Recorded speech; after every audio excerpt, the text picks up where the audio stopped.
సూర్యాపేట జిల్లా వార్తలు ఒకసారి చూద్దాం. సూర్యాపేట జిల్లా కేంద్రంలో పర్యటించారు మాజీ మంత్రి సూర్యాపేట ఎమ్మెల్యే జగదీష్ రెడ్డి. ఆత్మకూరు మండలం పెన్పాడు గ్రామంలో ఉన్నటువంటి గంగదేవమ్మ జాతరలో పాల్గొని ప్రత్యేక పూజా కార్యక్రమాలు నిర్వహించారు. మూసీ నది ఒడ్డున వెలిసినటువంటి గంగదేవమ్మకు ప్రత్యేక పూజలు చేసి పుష్కలంగా సమృద్ధిగా వర్షాలు పడాలి, మూసీ నది ఉప్పొంగాలి, మూసీ ఆయకట్టంతా కూడా పచ్చగా కలకల్లాడాలి, పాడి పంటలు వర్ధిల్లాలంటూ కూడా జగదీష్ రెడ్డి ఈ సందర్భంగా ప్రత్యేక పూజలు నిర్వహించారు. ఇక యాదాద్రి భువనగిరి జిల్లా వార్తలు ఒకసారి చూద్దాం. యాదాద్రి భువనగిరి జిల్లాలో తీవ్ర వర్షాభావ పరిస్థితులు రైతుల్ని కలవరపెడుతూ ఉన్నాయి.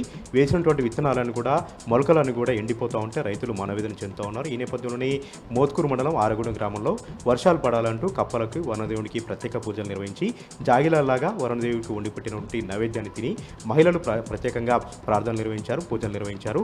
ప్రతి ఏడు కూడా వరుణదేవుడికి పూజలు చేసిన తర్వాతనే వర్షాలు పడతా ఉన్నాయి. ఈసారి కూడా సెంటిమెంట్గా వరుణదేవుడికి ప్రత్యేక పూజలు నిర్వహించాం. ఇప్పటికైనా సరే వరుణదేవుడు కరుణించి పుష్కలంగా వర్షాలు పడి తమ పాడి పంటలు వర్ధిల్లేలాగా, పాడి పంటలు సుఖశాంతులతో ఉండేలాగా దేవుడు కరుణించాలని కూడా మహిళలు ఈ సందర్భంగా ప్రార్థించారు.